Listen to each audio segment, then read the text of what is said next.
아름다운 삶, 아름다운 마무리, 소망 소사이어티와 함께하는 소망의 시간입니다. 이제 바람이 따뜻해지고 여기저기 울긋불긋 꽃들이 피어나 봄을 알리고 있습니다. 오늘 소망의 시간, 여러분의 봄날을 더욱 특별하게 만들어줄 아르모니아 싱어즈의 노래로 시작합니다.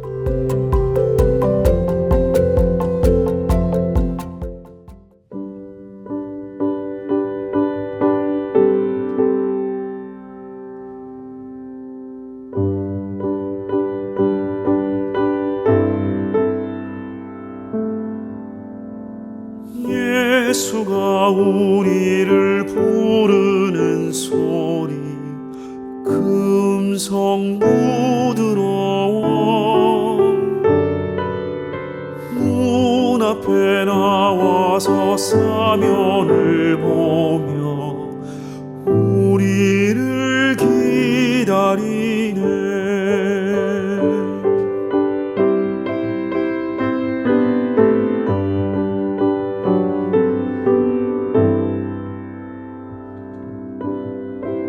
간절히 오라고 부르실 때에 우리는 지체하랴. 주님의 은혜를 왜 아니 받고 못 들은 채 하려나.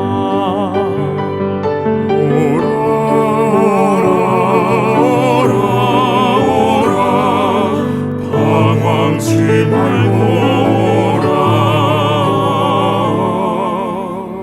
죄 있는 자들아 이리로 오라. 주 예수 앞에 오라. 우리를 위하여 예비해 두신 영원한 집이 있어. 많은 세상을 떠나게 될 때 영접해 주시겠네. 죄 있는 자들아 이리로 오라. 주 예수 앞에 오라.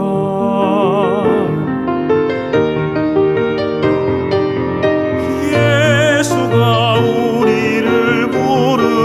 소리 금성 부드러워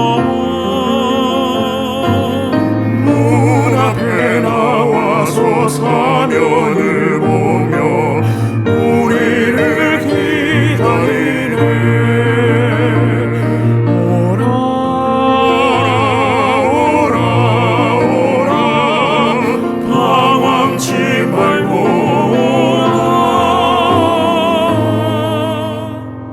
죄 있는 자들아 이리로 오라. 주 예수 앞에 오라.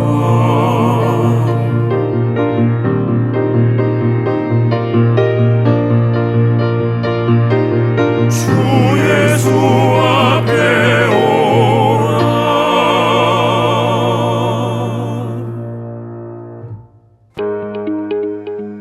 아름다운 삶, 아름다운 마무리, 소망 소사이어티의 소망의 시간입니다.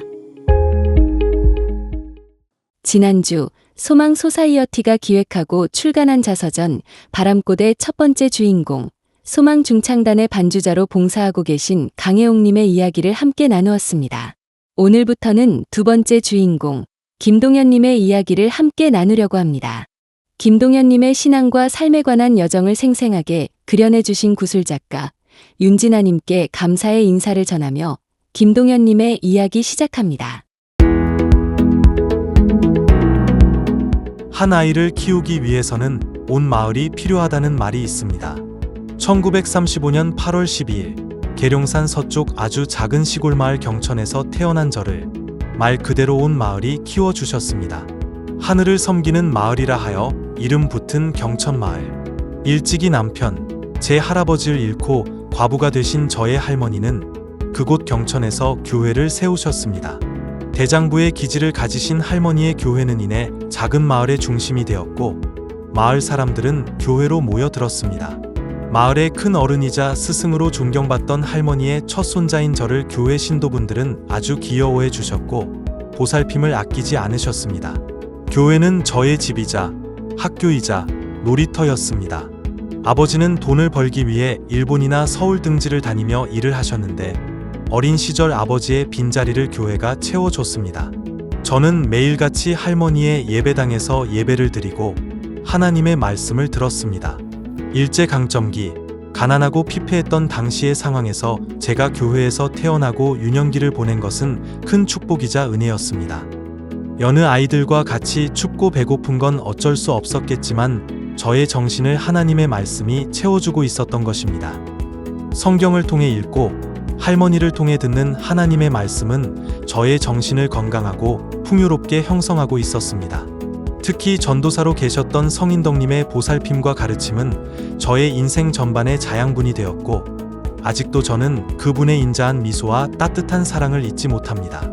성인덕 전도사님은 제가 태어날 당시 산파 역할을 해주셨고 어린 저에게 신앙은 물론 타인으로부터 받는 사랑과 보살핌이 무엇인지 깨닫게 해주셨습니다. 그때는 제2의 어머니와 같던 존재였는데 당시 사진들을 모아놓은 사진첩을 꺼내 사진첩은 돌아가신 어머니가 마련해 주신 것입니다. 지금 그 당시 사진을 보고 있노라면 너무나 앳되고 여리한 소녀가 사진 속에서 풋풋히 웃고 있으니 당시 일제강점기의 시대 상황이 얼마나 한 인간을 강인하고 큰 그릇으로 만들었는지 서글픈 마음이 들기도 합니다. 저는 아기 일적 서태원 감리사님의 집례로 세례를 받았는데 안타깝게도 서 감리사님께서 6.25 당시 행방불명이 되셨습니다. 들리는 이야기로는 이북으로 납치를 당했다는 말도 있었습니다. 서 감리사님께서 평안을 누리다가 하나님의 품으로 안기셨기를 바랍니다.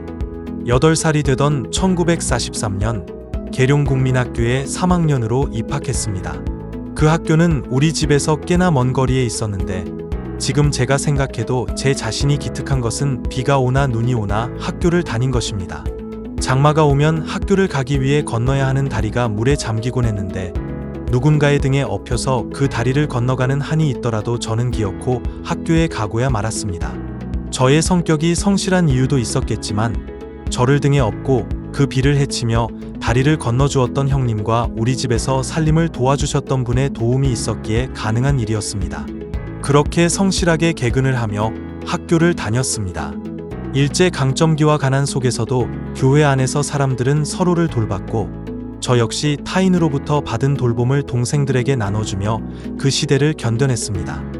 1948년에는 대전으로 나와 사범중학교에 입학했습니다. 더 큰 도시로 나와 학교를 다닌다는 기쁨도 잠시, 그해 겨울 눈이 많이 내리던 정월 저의 사랑하는 할머니가 돌아가셨습니다. 웬일인지 부모님은 동생들을 돌봐라 하시며 할머니의 임종을 볼 수 없게 하셨습니다. 저는 두렵고 슬픈 마음으로 옆방에서 동생들이나 보고 있을 따름이었습니다.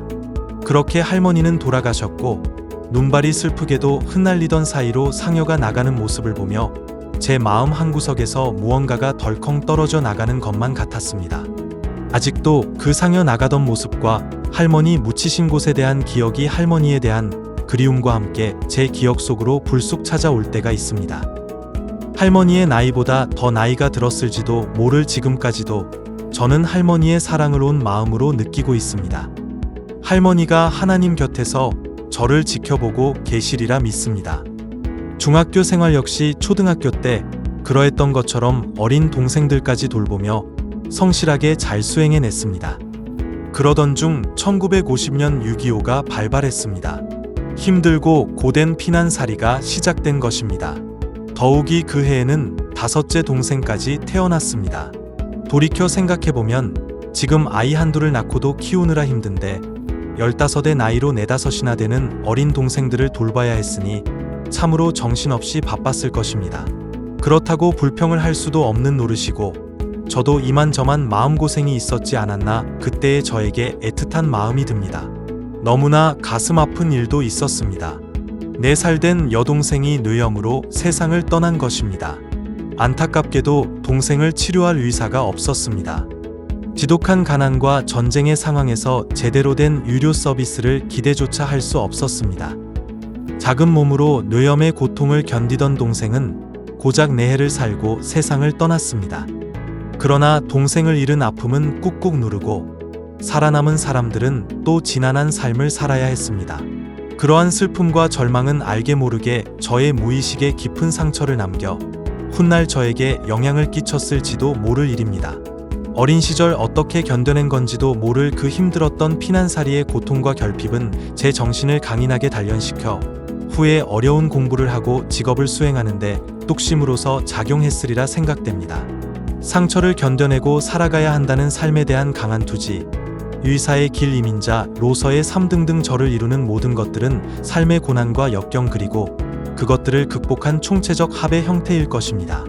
지금은 참으로 좋은 세상이 왔지만 여전히 피난살이의 경험은 저에게 깊은 아픔입니다.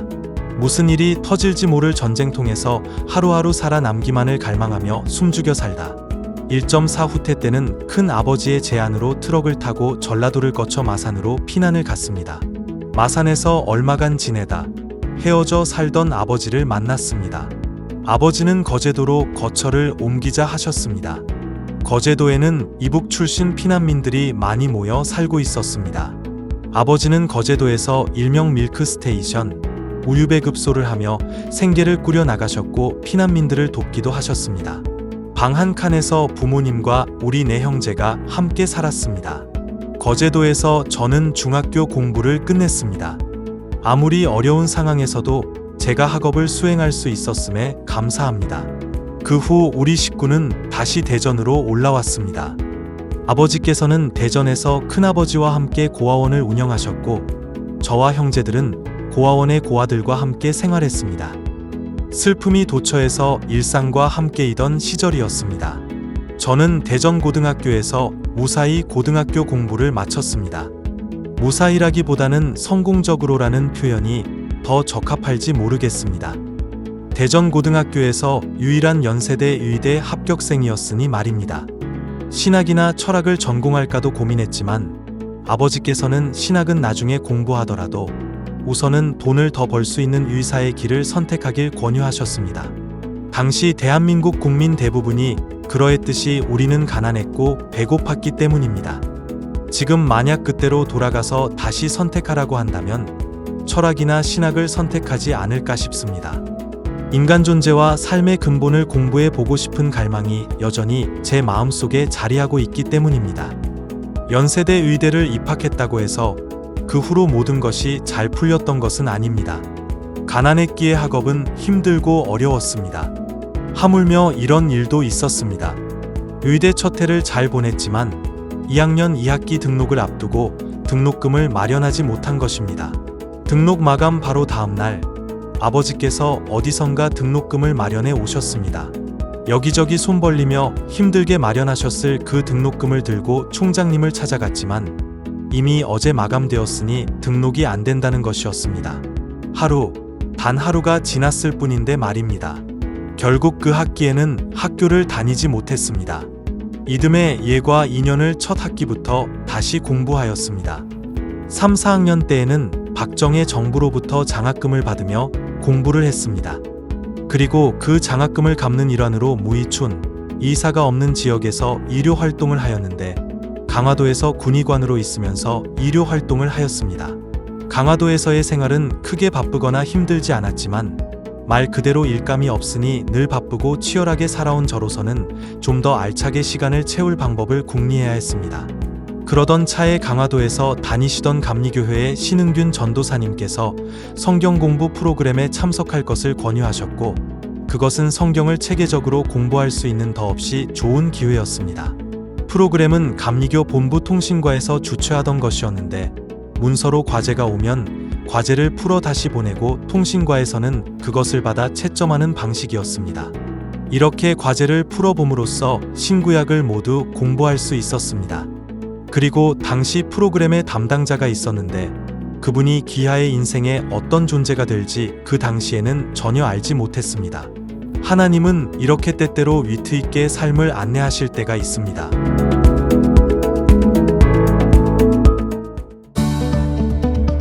아름다운 삶, 아름다운 마무리. 소망 소사이어티의 소망의 시간입니다. 다음 주에는 아내가 미국으로 오기로 한 날, 공항에서 그녀를 기다리는 설레는 마음과 함께 갑작스럽게 마주한 현실의 괴리. 그리고 그 이후 벌어진 일들에 대한 김동현님의 이야기를 계속해서 여러분과 나누겠습니다. 다음 주 방송도 꼭 함께 해주세요. 여러분, 혹시 신문에 실리는 가로세로 낱말 퀴즈 푸시나요? 매일 우리가 즐기는 낱말 퀴즈가 우리의 사고력과 언어 능력을 향상시킬 수 있다는 것 알고 계신가요? EJM 에버던스에 발표된 한 연구에 따르면 경미한 기억 문제가 있는 사람들이 세로 낱말 퀴즈를 풀었을 때 인지 능력이 향상되고 웹 기반 인지 게임을 한 사람들에 비해 뇌가 쪼그라드는 것이 덜 발생한 것으로 나타났습니다. 이 18개월간의 연구에 참여한 참가자들은 62세에서 80세 사이 시니어들이었습니다. 모두 경미한 인지 장애를 가지고 있어 건강한 노인에 비해 사고와 기억력이 저하되어 있는 사람들이었습니다. 또한 연구 참여자들의 대부분이 대학 교육을 받은 고학력자였고 참가자의 25%는 흑인 또는 라틴계였습니다.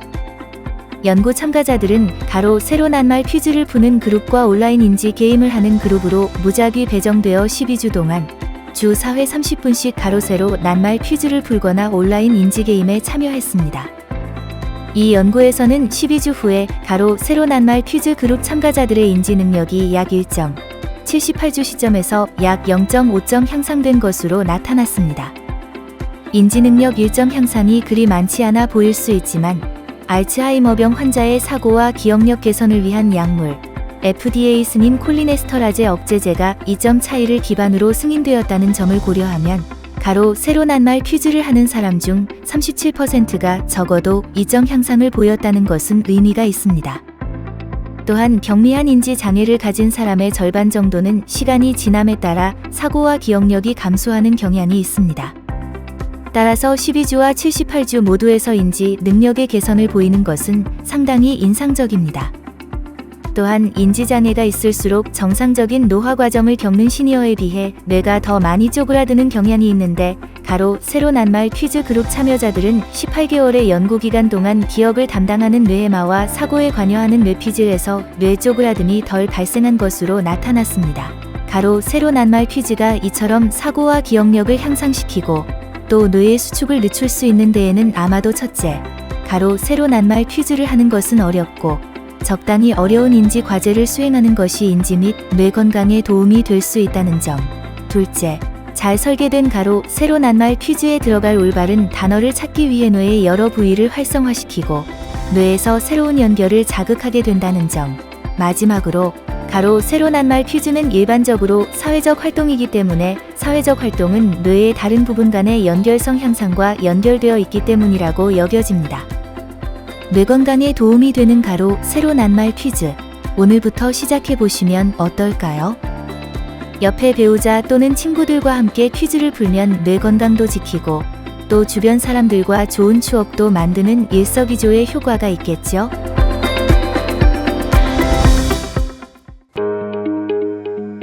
아름다운 삶, 아름다운 마무리, 소망 소사이어티의 소망의 시간입니다.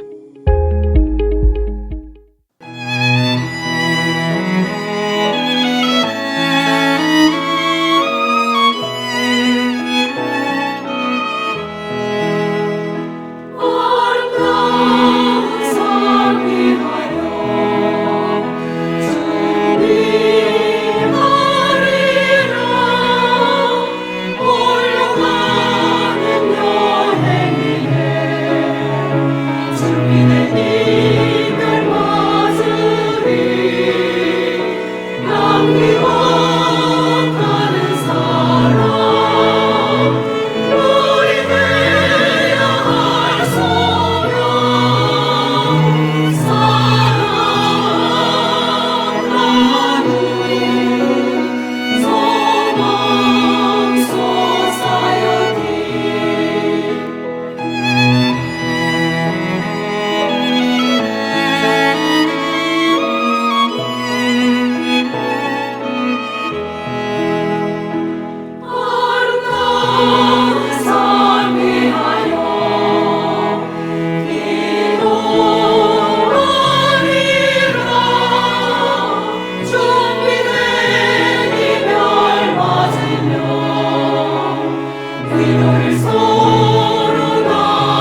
이 시간은 말씀을 통해 우리의 삶을 돌아보고 새로운 영적인 길을 찾는 귀한 시간이 되길 바랍니다. 오늘 남가주 새누리교회 박성근 목사님께서 전해주실 본문은 열왕기상 22장 1절에서 12절이고 설교 제목은 번지수가 틀렸습니다입니다. 하나님의 말씀 안에서 깨달음과 은혜가 가득한 시간이 되시길 바랍니다. 미국의 저명한 언론인 중에 데이비드 헬버스템이라고 하는 사람이 있습니다. 뉴욕타임즈 기자로 일을 하면서 1964년도에 베트남 전쟁 보도로 퓰리처 상까지 받았던 유명한 사람입니다. 근데 이번에 친구 한 명이 일본을 방문하게 됐습니다. 처음으로 일본을 가는 것이고 일본어를 전혀 모르기 때문에 걱정이 된다고 했습니다. 요즘 어떤지 모르겠습니다만은 1960년대만 하더라도 일본 택시 운전사들이 영어를 잘 못했습니다. 그럼 외출했다가 돌아올 때 어떻게 돌아오며 혹시라도 길을 잃으면 어떻게 해야 될지 걱정이 앞선 것입니다. 그 말을 들은 헬버스템이 친구에게 이렇게 조언을 했습니다. 외출하기 전에 호텔에 이름이 적혀있는 어떤 물건이나 인쇄물 하나를 주머니에 넣고 나가면 큰 도움이 될 것이다. 이 말을 들은 친구가 일본에 도착한 첫날 호텔방에 보니까 작은 호텔 성냥갑이 있었습니다. 그런 것을 주머니에 넣고 외출을 했습니다. 그 저녁 일을 마친 후에 택시를 잡아서 호텔로 오는데 역시 예상한 대로 운전수는 영어를 전혀 못했습니다. 그러나 그는 당황하지 않고 주머니 성냥갑을 보여주면서 거기에 적힌 주소를 손가락으로 가리켰습니다. 그랬더니 운전수가 잘 알겠다며 고개를 끄덕이더니 30분가량을 달렸습니다. 도착한 곳에 내려보았더니 그것은 호텔이 아니라 성냥 공장이었다고 합니다. 본인은 호텔의 성냥갑이니까 당연히 호텔 주소가 적혔을 것이다 생각했지만 사실은 성냥 공장에 주소가 적혀 있었던 것입니다. 이와 같이 생각을 잘못 짚어서 엉뚱한 방향으로 나가는 것을 번지수가 틀렸다 그렇게 표현하는 것입니다. 생각의 방향이 잘못되어 잘못된 결과를 가져왔다 그런 뜻이겠죠. 영어 표현으로는 coming to the wrong shop, 잘못된 샵으로 왔다. 근데 식당인 줄 알고 갔더니 차파상이나 문방구일 때 잘못된 샵을 찾아간 것입니다. 혹은 이런 표현도 있습니다. barking up the wrong tree. 개가 엉뚱한 나무를 쳐다보며 짖는다 그런 뜻이죠. 사냥해야 될 사냥감은 다른 나무에 올라가 있는데 엉뚱한 나무를 보고 빡빡 짖는다면 번지수를 잘못 찾은 것입니다. 여러분과 저의 삶 가운데는 이런 경우가 없을까요? 저는 분명히 있을 것이라고 생각합니다. 우리의 판단이 항상 정확하고 바른 것만은 아니기 때문입니다. 그래서 꼭 의도한 것은 아니지만 때로 우리 마음의 방향이 잘못되어서 엉뚱한 선택을 하기도 하고 잘못된 결과를 경험하기도 하는 것입니다. 오래전 이야기이긴 합니다만은 한국의 한 약방에서 이런 일이 있었다고 합니다. 어떤 남자 한 분이 약국에 들어오더니 딸꾹질을 멈추게 하는 약을 달라고 했습니다. 그때 약사가 잠깐 기다리라 그러더니 갑자기 그 사람의 뺨을 치는 것입니다. 깜짝 놀란 그 사람이 이게 무슨 짓이냐 그랬더니 약사가 웃으면서 말을 합니다. 딸꾹질에 제일 좋은 약은 갑자기 충격을 가하는 것입니다. 보십시오. 벌써 딸꾹질이 멈추지 않았습니까? 그자 그 사람이 씩씩대면서 말을 했습니다. 내가 아니고 차 안에 있는 내 아내가 딸꾹질에 걸렸다는 것입니다. 엉뚱한 사람의 뺨을 친 것이죠. 이와 같이 상황 판단을 잘못한 나머지 엉뚱한 행동을 취하게 되면 번지수를 잘못 짚게 되는 것입니다. 사실 우리의 판단을 결정하는 것은 우리의 마음입니다. 마음의 중심을 무엇이 주도하느냐에 따라서 삶의 선택도 달라지고 방향성도 달라지게 되는 것입니다. 예를 들어 우리의 마음의 중심을 하나님이 주도하신다면 혹은 말씀과 성령이 주도하게 된다면 인생의 방향은 하나님을 향할 것입니다. 그 결과 하나님이 기뻐하실 거룩한 열매와 축복된 삶을 누리게 되는 것입니다. 소망의 시간은 아시안 어맨 리더십인 필란트로피 펀드와 스캔 헬스 플랜의 후원으로 제작되었습니다.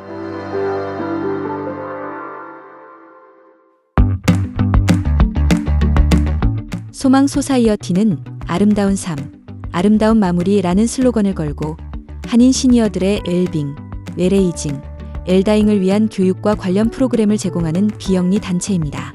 2007년부터 지금까지 사는 동안 함께 누리고 함께 나누는 아름다운 삶을 살도록 하는 시니어들에게 봉사의 기회를 제공하고 아름다운 기부 문화를 만들어 나가며 당하는 죽음이 아닌 맞이하는 죽음으로 인생의 아름다운 마무리를 할 수 있도록 교육하며 돕고 있습니다.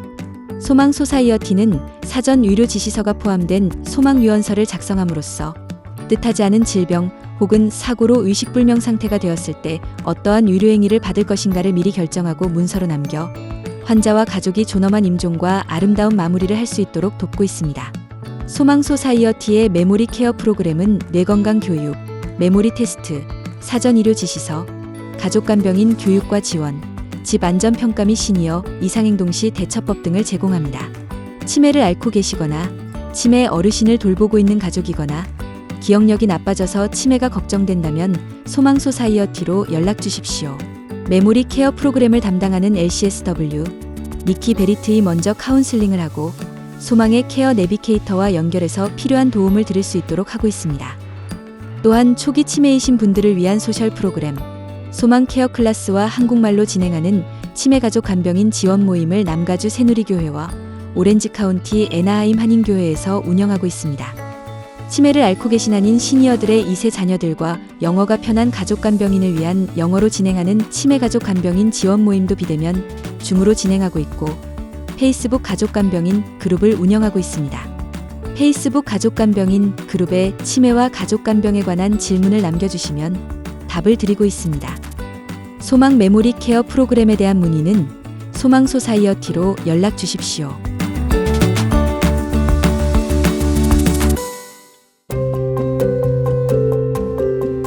삶은 때로는 우리에게 도전을 던지고 때로는 기쁨을 선사합니다. 하지만 중요한 것은 우리가 매 순간을 어떻게 받아들이고 살아내는가입니다. 우리의 태도가 우리의 삶을 만들어가며 그 태도에서 희망을 찾을 수 있습니다. 따라서 각 순간을 소중히 하고 매일을 감사의 마음으로 시작하세요. 인생이라는 긴 여정 속에서 조그만 행복을 찾아 즐기는 것, 그것이 우리가 간직해야 할 진정한 보물입니다. 오늘도 소망의 시간을 함께 해주셔서 감사합니다. 다음 방송에서도 더욱 풍성하고 의미 있는 내용으로 여러분을 찾아뵙겠습니다. 건강하시고 행복한 하루하루를 보내시길 바랍니다.